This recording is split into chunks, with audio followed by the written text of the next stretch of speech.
ito yung puno guys na tataping namin guys. Ano kasi to, mahigit 60 o 650 kapuno yung bawat linya niya. Kaya ito guys ay nasa 20 lang naman na linya, 60. So ano lang to guys, ilan yun? No, sa mga 600 kapuno to guys. Matapos namin to guys, magtataping ako dito mga kalahating araw. Kasi ito, bali tatlong area yung pinagtatapingan ko. Bali abot ng ano, nasa mga 1.4 o 1.5 na puno yung itataping namin. Kaya ito guys yung variety na guma na to. Ang iba dito ay medyo badly na yung iba. May ito naman siya, yan, isang ano yan, malakas naman siya.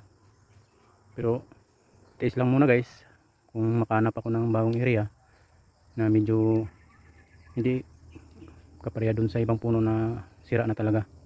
Ito guys pinag-ingatan namin na kahit ilang buwan lang to, abot pa kaya ng ano, kasi pinagtapingan namin to guys bago lang, ano pa lang, na sa mga 4 months pa lang to nagtataping kami. Kaya ito guys ang ano namin, pinagpatuloy-tuloy lang namin yung ano, yung pagtataping namin.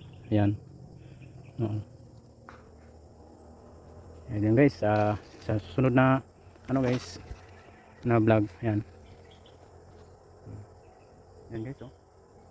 Ayan sana guys, ang gamit ko naman na tapping knife, ito guys.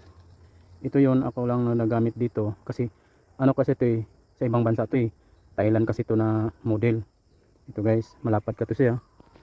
Tingnan mo guys, oh. Ayan, malapad kasi yan. Ang nakagandahan dito ay may ano siya, yung parang intil-intil niya, oh. Kakagat talaga.